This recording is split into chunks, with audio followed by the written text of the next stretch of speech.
And it's only doubts that we're counting on fingers broken long ago. I read with every broken heart we should become more adventurous. And if you banish me from your prophet. Hi Genderqueer chat, it's Nicole here.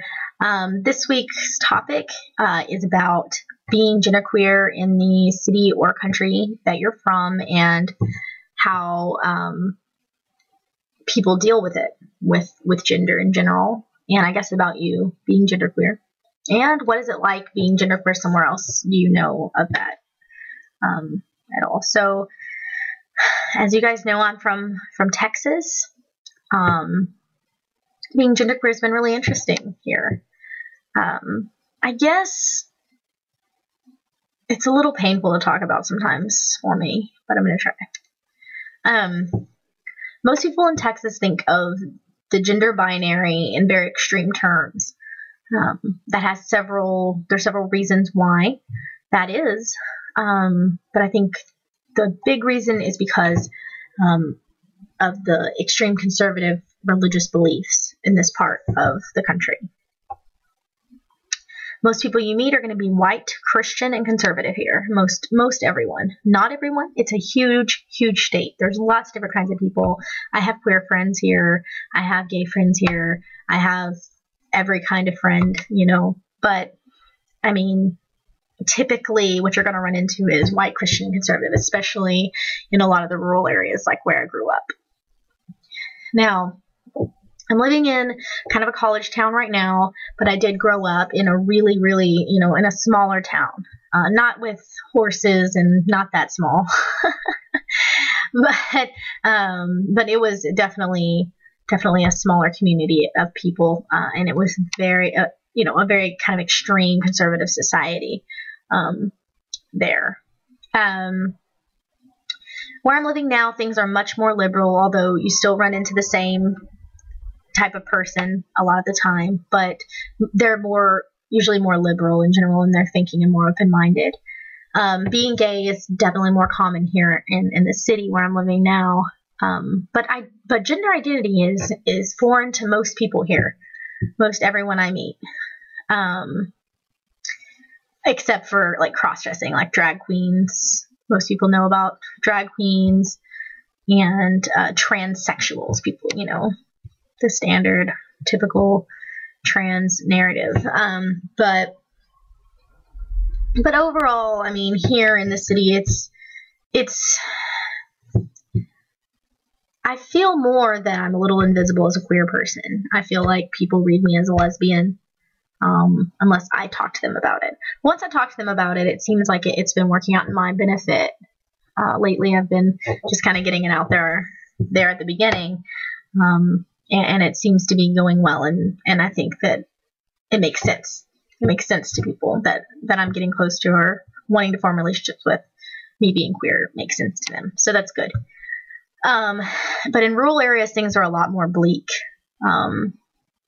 Everything seems to revolve around the religious beliefs, and then the religious beliefs or the people that are influencing what these people believe in.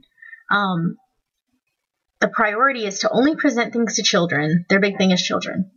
It's to only present to children what is like healthy and right and in the eyes of God. And this is how they speak normally. I mean, this is just like general conversation topics in this area. We can't talk about evolution. They did, like when I was in school, there was no talk of evolution, no sex education was optional or really minimal. And then the sex ed we did have was definitely celibacy based, until marriage. Talk of sexuality was negative, even in terms of heterosexual before marriage. So, I mean, I guess it's kind of hard to say how is it to be genderqueer there. I mean, at the time I wasn't identifying that way, but even just being considered a tomboy was kind of a big deal there. No discussion about gender identity, except for more of a disorder. Like you would refer to someone with like bipolar disorder or something. That's more how they see it's more of how it's discussed, as in that person's really crazy and needs help or something. Now going back there is really tough for me as a queer person, going back visiting my family down there.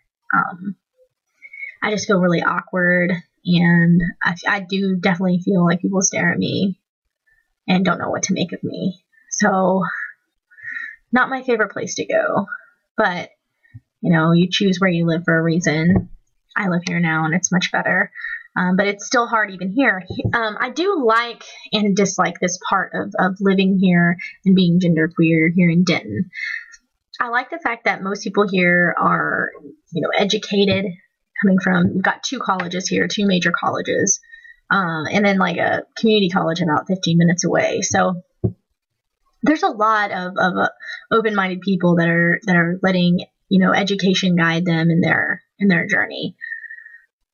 And I like coming in contact with people like that. But on the other hand, sometimes it is annoying explaining myself to every single person and having a cerebral event talking about gender. Every single person that I come out to, as genderqueer, I have to go into what all that is. And a lot of times it doesn't really make a lot of sense to them for a while. I have to be very patient because it's just not here in Texas. It's just so rare, which makes it cool because I do get to educate and I enjoy that. I really do. But sometimes I just would like to go a day without having a cerebral discussion about my gender identity and dissecting, I guess, myself in front of essentially sometimes, people I don't know very well for the sake of education. I think it's worth it, but it is exhausting. So I guess that'd be the best way to sum up living in Texas. Being genderqueer is exhausting. And it depends on where you live. If you live in a city, you can survive. It's good. You just really have to explain yourself a lot. But as far as being, genderqueer in rural areas, I'm sure that it's very, very scary because even when I just go visit, I'm uncomfortable. What do you know about other societies? What is it like being genderqueer somewhere else? The one place I've been that I saw the most queer people was San Francisco. And there was just as many, there was just as many queer people as any other person. Like, it was like, oh, every third person was queer. And it was awesome. And I loved it. But that's really the only place I've been where I noticed like a cultural difference. In Mexico, didn't really run into anyone trans that I saw or genderqueer. So I don't really know how that would be. I did go to St. Lucia, though, and had kind of a scary experience. My girlfriend and I, we went jet skiing on the ocean one day, and the guy that gave us rented us the jet skis, he was like, can I ask you guys a question? You won't get offended. And we were like, okay. He was a native St. Lucian. And he was like, can I ask you a question? Don't get offended. I said, okay, I won't. He's like, are you guys lovers? I mean, first of all, that's rude. Really? You really need to know this?